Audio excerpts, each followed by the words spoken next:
يا عبادي الذين أسرفوا على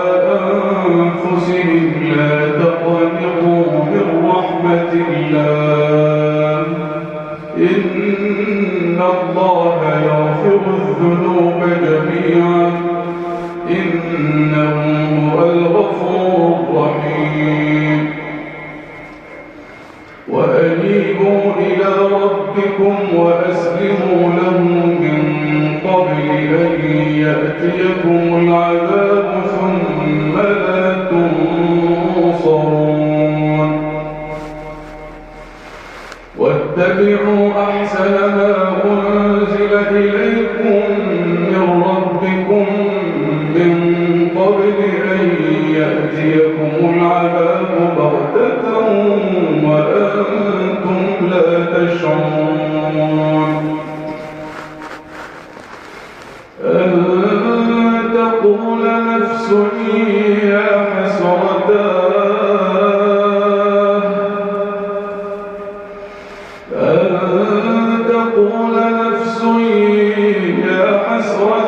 على ما فرطت في جنب الله وإن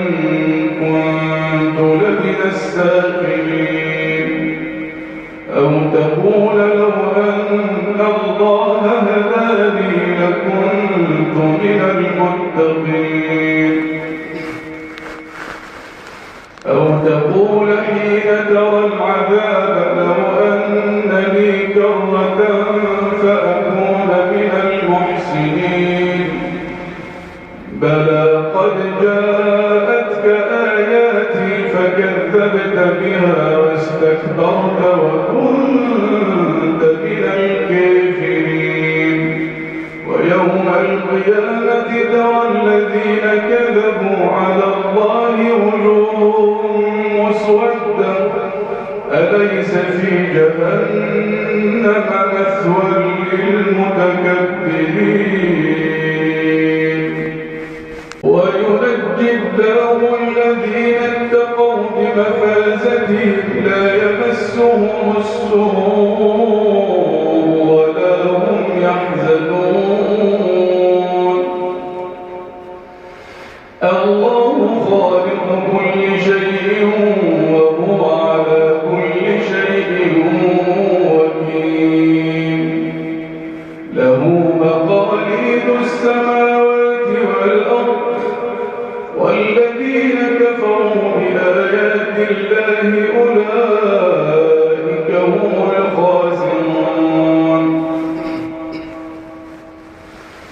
قل أفغير الله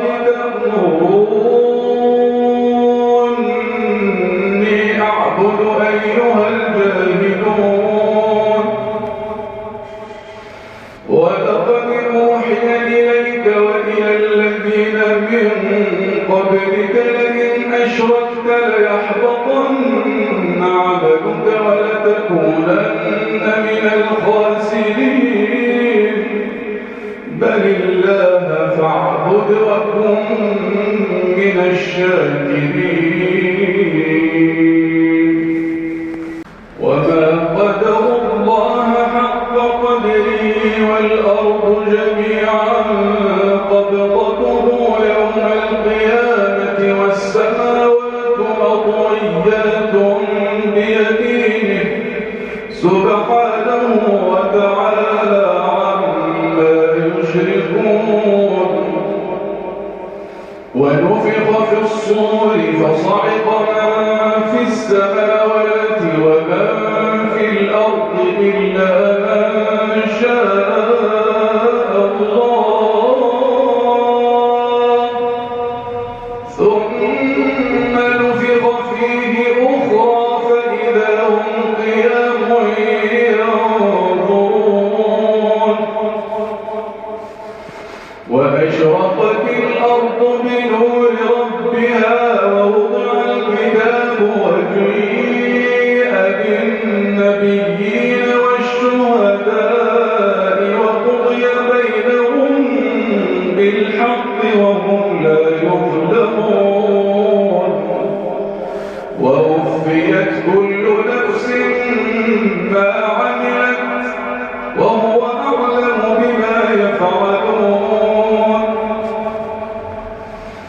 وسيق الذين كفروا إلى جهنم زمرا حتى إذا جاءوها فتحت أبوابها وقال لهم خزنتها ألم يأتكم رسل منكم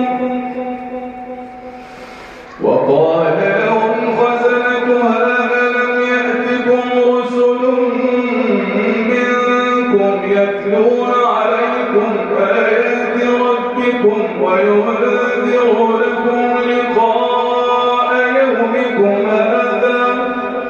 قالوا بلى ولكن حقت كلمة العذاب على الكافرين قل ادخلوا أبواب جهنم خالدين فيها فبئس مثوى المتكبرين وسيق الذين اتقوا ربهم إلى الجنة زمرا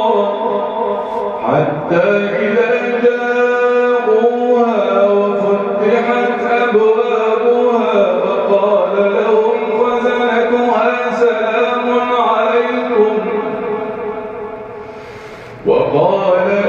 خزنتها سلام عليكم طبتم فادخلوها خالدين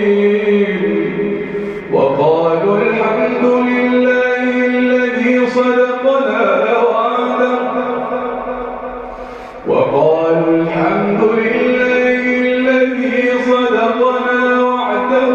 وأورثنا الأرض نتبوأ من الجنة حيث نشاء فنعم أجر العاملين وترى الملائكة حافين من حول العرش يسبحون بحمد ربهم وقضي بينهم بالحق وقيل الحمد لله رب العالمين.